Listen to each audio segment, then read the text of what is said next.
Hello. Um, I'm making this video. This subject came up on a chat on Twitter today. We were discussing Q Card. Colin Tizard was on ATR earlier. He had a runner at Plumpton, and they asked him about Q Card, and now that he's fallen 3 times, and what they're going to do with him. And he was saying the horse has come out of the fall at Wetherby in the Charlie Hall very well. Not a scratch on him. He's been out cantering, and it's all good. But my argument was and is that Paddy Brennan, the jockey who's taken over from Joe Tizard, the media claim that he gets on really well with the horse, yet he's managed to fall on him 3 times. Okay, he has won 3 times as well in that same time. My argument is that they should change the jockey. He's been asking him to come up, and 3 times he's fallen. But whilst because of that, I thought, well, we'd have a look at Q Card's career and the strength of the form that revolves around him. First thing I want to say is, if we look at Q Card, he's won 12 chases in his life. He's won a total of 9 Grade 1 races. And if we look at some of the distances he wins by, he beat Silvinaccio Conti by 7 lengths. He won a Grade 1 chase at Ascot last year by 15 lengths. He previously beat Coneygree by 15 lengths. He won the Ryanair chase at Cheltenham by, I believe, 9 lengths. There we go, 9 lengths.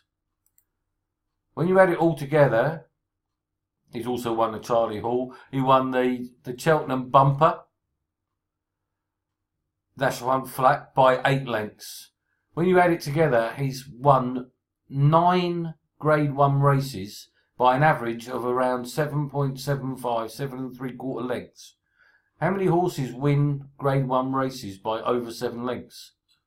If we look at his RPRs, he's got RPRs of 180, 180, 179, 178, 178, 176, 176, 176, 176. That's top class form. And the race I particularly wanted to bring to your attention is the 2015 King George, which Q Card won. He only won by a head, and he got up on the line. Those who was with us at the time, we got 6-1, and I advised the maximum bet. We also had him in a win double with T for 2 on the same day, who won the Feltham on the same day. That was a great Boxing Day. Now, if we have a look here, Q Card finishes something like 16¼ lengths in front of Smad Place. Let's just have a look at Smad Place and have a look at him. So 16 lengths in front of Smad Place. Just go through some of the runners. Smad Place, on his next start, after being beaten 13 lengths by Q Card, goes to Cheltenham, where he beats Many Clouds 12 lengths. 12 lengths. Many Clouds is a top horse rated officially 166. Smad Place thrashed him, but yet he couldn't get within 13 lengths of Q Card. Okay, let's have a look at somebody else from this race.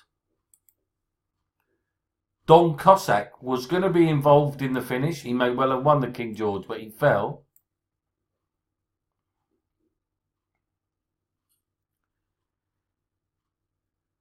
So get him up.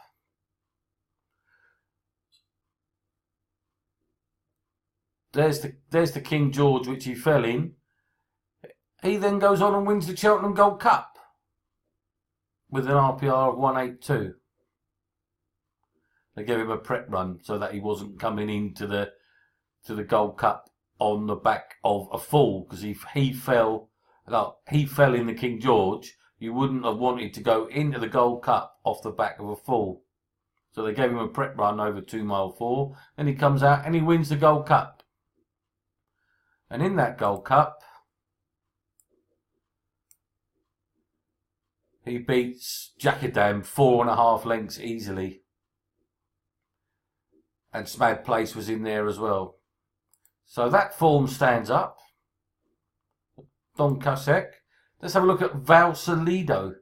He was in the race, and he was chase leaders, lost place from halfway, in touch but ridden 4 out, well beaten in 5th when fell last. He was about 25 or 30 lengths behind Q Card when he fell at the last, right? Let's have a look at that. On his next start, Valsalido goes to Leopardstown, and he would almost certainly have won the Irish Gold Cup. This is the Irish Gold Cup. Road to Riches. He was upside Road to Riches. And Travelling Well near side where blundered an unseated rider. He would have been a Grade 1 winner. He would have certainly been no worse than second. Yet he was 25 lengths behind Q Card. This is how strong this form was of the 2015 King George. It's absolutely massive. That's Valsalido. You've got Silvinaco Conti. He was pulled up. He couldn't go the gallop. Let's have a look at him. 2015 King George. Next start, Silvinaco Conti wins a Grade 1 chase by 20 lengths. But he just couldn't live with Q Card. And then, of course, we've got poor old Vautour. Oh, what a heartbreak. Vautour should have been in the Gold Cup. We all know that. Should have been running the Gold Cup. He comes out of the King George, goes to Cheltenham, and wins the Ryanair chase in second gear. It literally very comfortably. I mean, he just absolutely cruised in.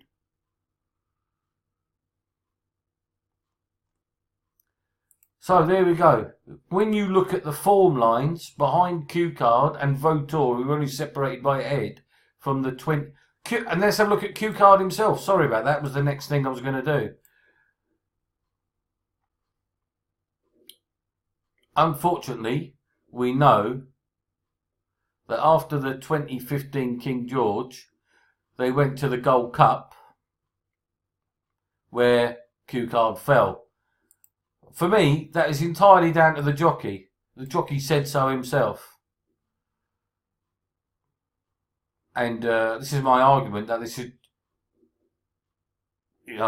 they should change the jockey, because I just don't think he's getting on with the horse. He's put him on the deck 3 times. And here's Q Card himself. After winning the King George in 2015, goes to Cheltenham and falls. He would have been no worse than second. Then he goes to Aintree immediately after that, where he has Don Polly 9 behind and Jackadam another 8 behind. He beats Jackadam 17 lengths, heavily eased. I actually advised him as a maximum bet that day. I don't know if you remember. So the form of the 2015 King George turned out to be incredible. I think even Alpha Off won a race afterwards. Let's have a look. I didn't check him. He was in 3rd. Let's have a look. 2015 King George. No, he didn't manage to win. No, he never managed to win afterwards. But, they can't all have franked the form. So there you go. I just wanted to point that out. In the context of elite staying chasers, Q Card, although he may not, he's not up there with a Kauto Star. Kauto Star is a once in a lifetime chaser. I mean, maybe, yeah, Desert Orchid, Kauto Star. Those are about the two best that I've seen. Kauto Star, the best I've seen. But not far behind, Q Card's got to be right up there. He's an absolutely elite horse. And the fact that he could win that King George, don't forget, let's have a look at it. He was just at the peak of his powers as a 9-year-old. And that was just about the best that he was ever going to be. He really could have done with softer ground. And but that is really, really strong staying chase form. Okay. So anybody who doesn't think that is top class, you need to have a look at what the other horses that were behind him in that race went on to do. And they managed to win. And between them, you know, there's a whole bunch of Grade 1 chase wins in there. There you go. That was just a little video I wanted to make, because in my opinion, Q Card has never, and there are still people out there who have not given the horse the credit for what he's done. Well, let's go back to the start of his life. He wins a bumper at Fontwell on his debut. On his second start of his life, he goes and wins the champion bumper by 8 lengths. He absolutely murdered them. He pulls 8 lengths clear of the second, who was Alpha Off, and another 8 lengths clear from the third. I mean, that was a massive performance. He then goes hurdling in the spring. He wins by 13 lengths on his debut, and then on his second start as a hurdler, he wins a Grade 2 novice by 8 lengths.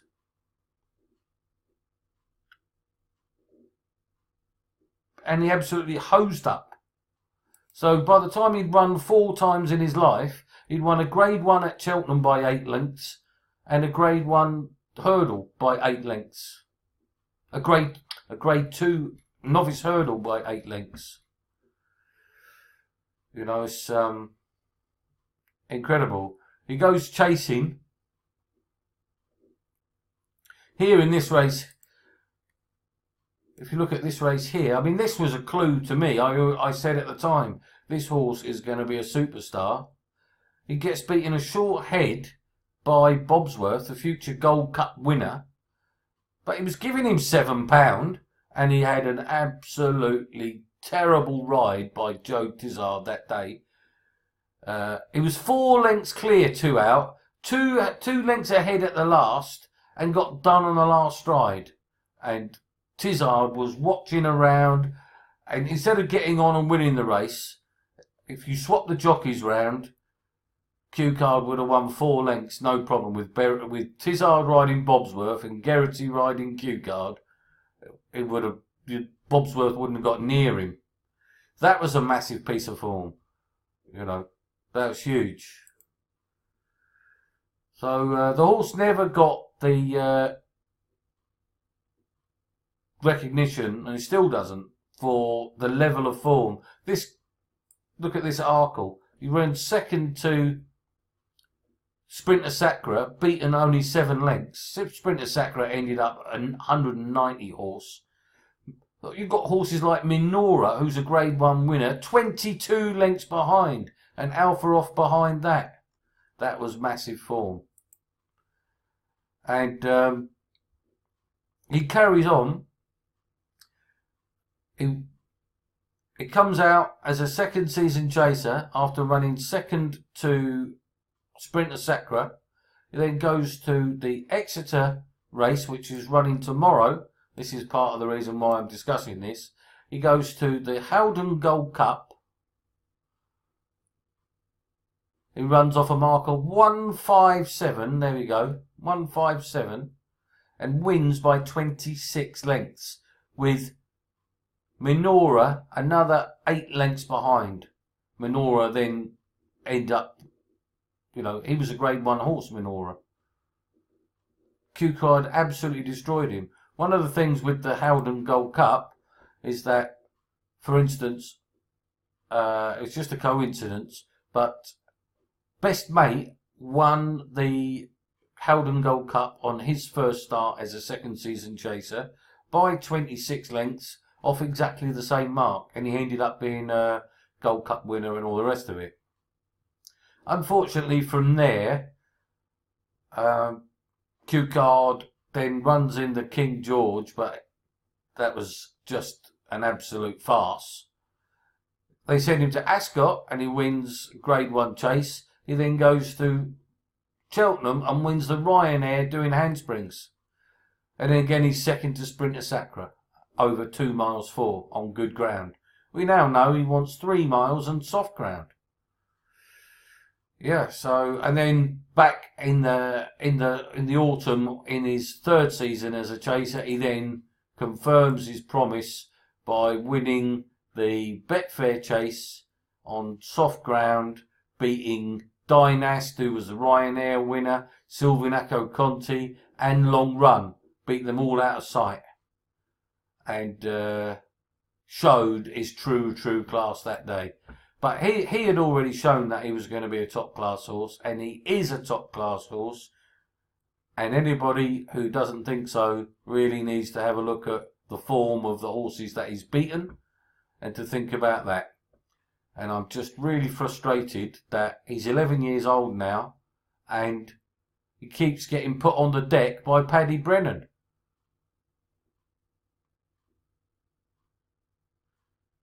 Yeah, I just don't think the jockey and the horse are getting on very well. And I would definitely, if I was Mrs. Bishop, I would be saying, right, well, you know, this is probably his last year. Let's find a new jockey. Try somebody else out. I definitely would consider Davy Russell. If you could get Barry Geraghty, that would be fantastic too. So there you go, Q Card. He is an absolute top class horse. You don't win all of these races. He's won over £1,300,000. He's won 9 Grade 1s by an average of 7.75 lengths. And he could have won some of these races by even further. This race here at Aintree last year when he won by 9 lengths, he was eased down from 2 out. 12, it even says in the in-running comments, look. It says 12 lengths ahead when heavily eased last 75 yards. If he'd been pushed out, he could have won by 15 or 20 lengths if he'd been asked to run all the way to the line. But he was eased down to win by 9 lengths. That's how good he is. You know, he could have beaten Don Polly 20 lengths. All right, Don Polly's not very good, but he would have then beaten Jackadan by 30 lengths. He's an absolute monster, the horse, and he doesn't get the credit that he deserves. Okay, that's just my view. Whether he wins any more races or not is absolutely irrelevant. He's won a hatful of races. 12 chases, 2 hurdles and 2 bumpers. 16 wins. He's a fantastic horse. All the best, everybody. Hope that was some interest. Maybe that will spark some debate. Come on the forum and post your thoughts.